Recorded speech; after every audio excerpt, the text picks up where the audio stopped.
عدالت جب یہ بات کر دی تو عدالت نے پھر مجھے کہا کہ کچھ سوالات ہیں،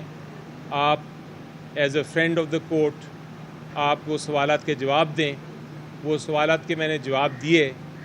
یہ کہہ کے کہ یہ اب میری ایک ایز اے پروفیشنل لائر آپ چونکہ کہہ رہے ہیں تو میں آپ کو اپنا موقف پیش کر رہا ہوں، اور اس کے بعد ابھی عدالت کی سماعت جاری ہے، لیکن وہ سوالوں کے جواب دے کے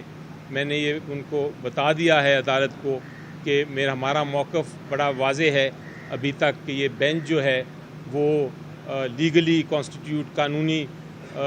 جواز پورے کرتے ہوئے وہ تشکیل نہیں دیا، وہ یہ فیصلہ نہیں کر سکتے، ان کو رک جانا چاہیے۔ اور آخر میں نے یہ بھی ریکویسٹ کورٹ کو کر دی کہ چیف جسٹس صاحب کو اسپیشلی ایڈریس کر کے کہ آپ 17 جو جتنے بھی ججز ہیں پورے سپریم کورٹ کو بٹھا کے یہ مسائل کو سالو کریں اور ان کو فیصلہ کرنے دیں تاکہ یہ ایشو سالو ہو، ورنہ یہ ہارس ٹریڈنگ جو ہے اگر آپ نے 63A کی تشریح کو تبدیل کر دیا تو یہ ہارس ٹریڈنگ جو ہے یہ پاکستان کے واپس آ جائے گی۔ بلاول بھٹو صاحب کا جو آج صبح کا کامنٹ ہے جو اخباروں میں بھی آیا کہ یہ ان کو 25 اکتوبر سے پہلے یہ بل کو جو کانسٹیٹیوشنل امینڈمنٹ کا بل ہے وہ پاس کرانا ہے، اس کا بھی ذکر کیا گیا تھا صبح عدالت کے سامنے۔ بہرحال عدالت نے مجھے اس وقت کہا کہ ہم آپ کو نہیں سنیں گے، اس کے اوپر آپ اسے مزید آگے نہ بات کریں، لیکن یہ پوزیشن تھی جو کہ عدالت کی ہے۔ ابھی عدالت کی کیس چل رہا ہے، لیکن چونکہ اب ہم اس سے زیادہ پارٹیسپیٹ نہیں کر سکتے اس پروسیڈنگز میں، ہم اسے وڈرا کر رہے ہیں، اس لیے میں بھی اب اس میں پارٹیسپیٹ نہیں کر سکتا۔ جو سوالات ایکسٹرا سوالات تھے کورٹ کے وہ ان کا میں نے جواب دے دیا ہے۔ اب عدالت پہ ہے کہ وہ انصاف اور قانون کے مطابق اپنے پروسیڈنگز کو روک دیں یا نہیں روکتے، آگے چلتے جاتے ہیں، کوئی فیصلہ کرتے ہیں تو میری نظر میں وہ آئین اور قانون کے مطابق نہیں ہوگا۔ مجھے نہیں سمجھ آئی کہ کیوں کیا مجھے منع، کیونکہ عمران خان صاحب بائی نیم رسپونڈنٹ ہیں، پی ٹی آئی اس کی پارٹی نہیں ہے اس پٹیشن میں۔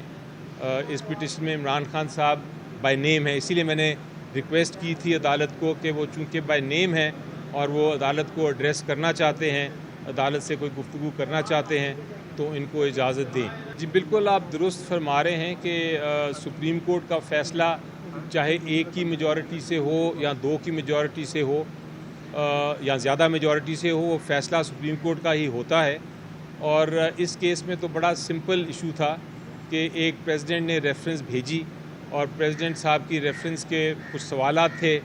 اس کے اوپر ایک عدالت نے اوپینین دے دی، 2 ججز نے ایک طرف اوپینین دی، 3 ججز نے ایک طرف اوپینین دی، تو 3 ججز کا فیصلہ جو ہے وہ سمجھا جائے گا کہ وہی سپریم کورٹ کی اوپینین ہے، اور وہ اوپینین کے مطابق پھر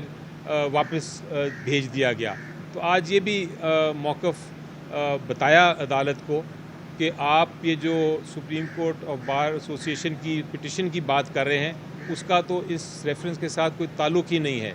جو اوپینین تھی جو پریزیڈنٹ کی تھی وہ ایک الگ پروسیڈنگز تھیں اور سپریم کورٹ بار کی ریفرنس کی پروسیڈنگز الگ تھیں، تو آپ اس اوپینین کو اس ریویو کے ذریعے نہیں چھیڑ سکتے۔ لیکن بہرحال یہ ہم نے بتایا تو ہے بینچ کو باتیں، لیکن ہمارا پرنسپل موقف یہی ہے ابھی تک اور یہی رہے گا، اور یہی انسٹرکشنز ہیں کہ یہ بینچ جو ہے یہ اس کی چونکہ سماعت اس کی جو تشکیل ہے وہ درست نہیں ہے، تو یہ جو پروسیڈنگز ہو رہی ہیں، جو ہیئرنگ ہو رہی ہے، یہ ایک ایسا بینچ کر رہا ہے جو کہ قانون اور آئین کے مطابق ویلڈ نہیں ہے۔ ریکویسٹ کی ہے دوبارہ سے کہ 18 جتنے ججز ہیں سپریم کورٹ کے بیٹھیں، ایک ایسا پریسیڈنٹ ہے، امید یہی ہے کہ باقی جو ججز ہیں وہ بیٹھیں گے اور بیٹھ کے اس کا معاملے کو سیٹل کریں گے۔ اس کا پریسیڈنٹ پہلے بھی ہے جہاں سپریم کورٹ کے ججز بیٹھے ہیں میجورٹی پہ اور بیٹھ کے انہوں نے فیصلے کیے ہیں، تو ہو سکتا ہے کہ یہ سپریم کورٹ کرے۔ نہیں، میں کہہ رہا ہوں، میں نے تو آج سجیسٹ کیا ہے اوپن کورٹ میں نے کہا ہے کہ سارے بیٹھیں، اور کم از کم وہ جو بینچ پہ بیٹھے تھے جج صاحبان انہوں نے اپریشیٹ کی ہے یہ بات کہ ہاں یہ ہمیں کرنا چاہیے اس معاملے کو سیٹل، اور انہوں نے بلکہ الٹا یہ سجیسٹ کیا ہے کہ آپ لوگ بھی پولیٹیشنز بھی سیاستدان بھی بیٹھیں اور آپس میں گفتگو کریں۔ لیکن اس وقت اتنا سیاستدانوں کا شاید نہیں ہے اس وقت ایشو یہ ہے کہ ہم نے انسٹیٹیوشن سپریم کورٹ کی جو ہے اس کی حفاظت کرنی ہے، اس کو سیو کرنا ہے۔ جی بالکل اپیل کا حق ہے ہمیں، ابھی جو بھی فیصلے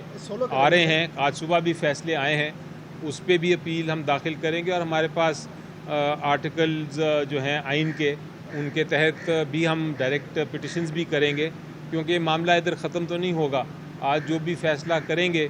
وہ ان کی اب مرضی ہے، اندر بحث چل رہی ہے، لیکن ہم جو ہیں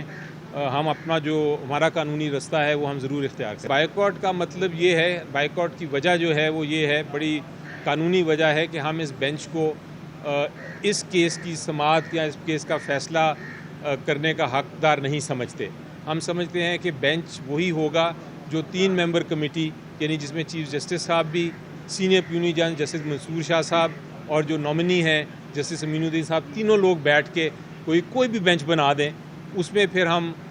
ہمارا ایک طرح سے اعتماد ہے کہ اس بینچ کے سامنے ہم جائیں گے بھی اور ہم پیش بھی ہوں گے، بے شک یہی بینچ کیوں نہ ہو۔ سوال وہ نہیں ہے، ہم کوئی پرسن اسپیسیفک بات نہیں کر رہا، میں نہ میں کرتا ہوں کبھی، نہ میں کروں گا، میں بات کر رہا ہوں اسپیسیفکلی اس آئین اور قانون کی، کہ وہ اس کے تحت یہ بینچ درست بنا دیں تو ہم اس کے سامنے پیش ہو کے یہ بحث کر دیں گے، ورنہ یہ ججمنٹ ہماری نظر میں مانی نہیں جائے گی اور ایونچولی عدالت خود، سپریم کورٹ اس کو خود سیٹ اسائڈ کر دے گا۔ ایک جو رسپونڈنٹ ہے، ایک جو پارٹی ہے کیس میں، وہ اگر خود آ کے گفتگو کرنا چاہیں کورٹ سے تو ان کو کوئی رکاوٹ نہیں ہوتی۔ اگر وہ جیل میں نہ ہوتے تو یقینی طور پہ آج سامنے بیٹھ کے وہ اپنا جو بیان کرنا چاہتے ہیں اور جو پوائنٹس بتانا چاہتے ہیں عدالت کو، وہ بیان کرتے اور عدالت کو ایڈریس کرتے۔ اب چونکہ وہ جیل میں ہیں اور خود نہیں آ سکتے، تو ان کا طریقہ کار صرف یہی ہے کہ وہ ویڈیو لنک سے ایڈریس کریں کورٹ کو، اور ویڈیو لنک کا جو پرمیشن نہیں دی، میرے خیال سے یہ بھی ایک بڑی جو ان کا بنیادی حق ہے بولنے کا، اس کی خلاف ورزی ہے۔ ایسا کوئی پریسیڈنٹ ہے ہمارے ملک میں جہاں ایک بینچ کانسٹیٹیوٹ ہو گیا ہو چیف جسٹس کی اجازت کے بغیر؟ تو ایسی پریسیڈنٹس ہیں، جب جسٹس سجاد علی شاہ صاحب کے خلاف میجورٹی ججز نے فیصلہ کرنا تھا تو انہوں نے ایک خود ہی بینچ بنایا، بلکہ سینئر موسٹ جج نے بھی نہیں بنایا، وہ سیکنڈ سینئر موسٹ جو تھے اجمل میاں صاحب کے بعد، انہوں نے بینچ بنایا اور اس بینچ نے پھر باقاعدہ کارروائی کی اور فیصلے کیے۔